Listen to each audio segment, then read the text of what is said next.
Noctis buried his hands deep in his jacket's pockets and relentlessly tapped his foot. Luna was late and he was freezing. Of all the times, now was when she decided to follow his suggestion of not being so strictly punctual all the time. He had zipped his jacket fully, but the thin cloth did little to keep him warm. Who was it that claimed the city was always warm and sunny during summer? Probably Promtpo. Once he got back to the hotel, he'd make sure to throw Promtpo to the streets in his undergarments for an hour and see just how much fine-tuning his memory required. He pulled his high collar to cover his lower face, but the vicious wind had already done its work. His ears were stinging from the cold, and he could hardly feel his hands. His toes weren't faring much better, but at least he had somewhat decent shoes. He'd wished for the 5th time that he'd put more clothes on, or at least something with long sleeves. Then again, he'd be next to a warm hearth by now if his all-or-nothing lady friend had shown up on time. Damn you, Promtpo. Damn you, Luna. You're early. You look half frozen. Early? You're the one who's late. I'm a minute away from looking fully frozen. We agreed to meet here in 2 hours, Noct. You were not listening to me, were you? Of course I listened. It just slipped my mind. Just so. What are you doing? No sooner had he asked, he felt warmth seep into his frostbitten skin. She helped him put her coat on that was several sizes too small for him. She took a step back and admired her handiwork. Can't say it compliments your curves, but at least it will keep you warm until we get back to the others. He stared at her, momentarily speechless. He noticed she was wearing a snug white high-collared jumper and had a light blue scarf wrapped around her neck. The jumper's star-decorated hem reached mid-thigh. He didn't doubt she had several layers of clothing underneath her faded jeans as well. Guess she really was prepared for the noticeably colder climate. Better than he was, anyway. I'd offer my gloves, but your hands are too big. That's fine. He stuffed his hands into the new coat's pockets, which unfortunately were way too small to hold anything besides maybe a few keys inside.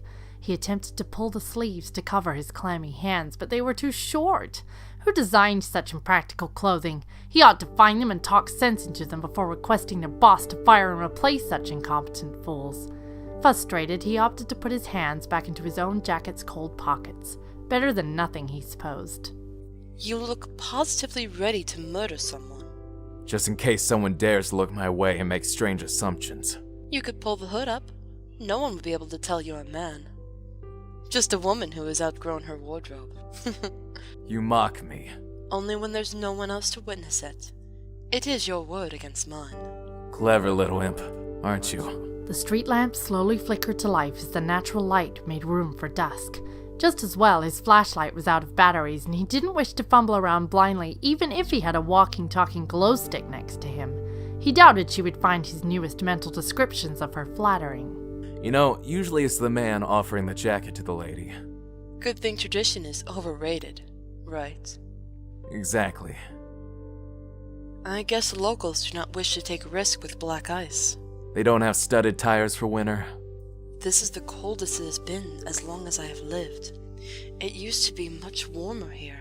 I often visited the city as a child with my parents. It only gets this cold near the mountains further north.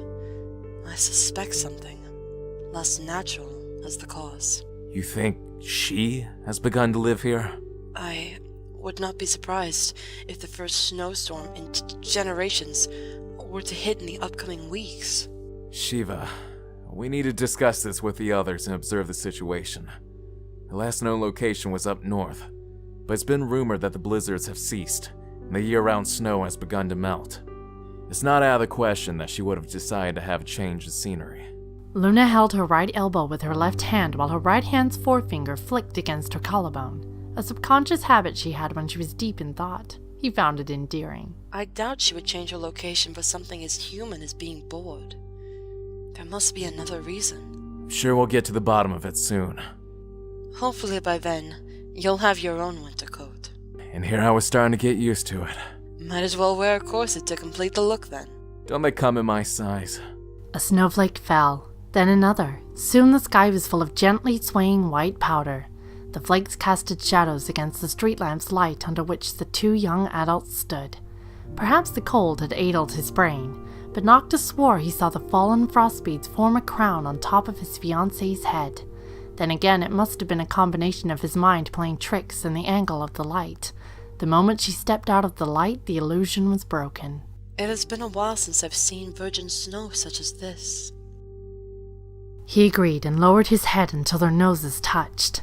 I thought you were in a hurry to get back. I was. She wet her lips unconsciously and stared back at him wide-eyed. He was so close to indulging himself with the taste of her pale, chapped lips, but the apprehension in her gaze held him back. He let out a shuddering breath and opted to plant a sweet kiss on the corner of her lips before withdrawing. Gently guiding her with his arms still around her, they walked in silence, neither really knowing what to say, but still feeling oddly content. He hoped the seams of her coat would hold until they got to their destination.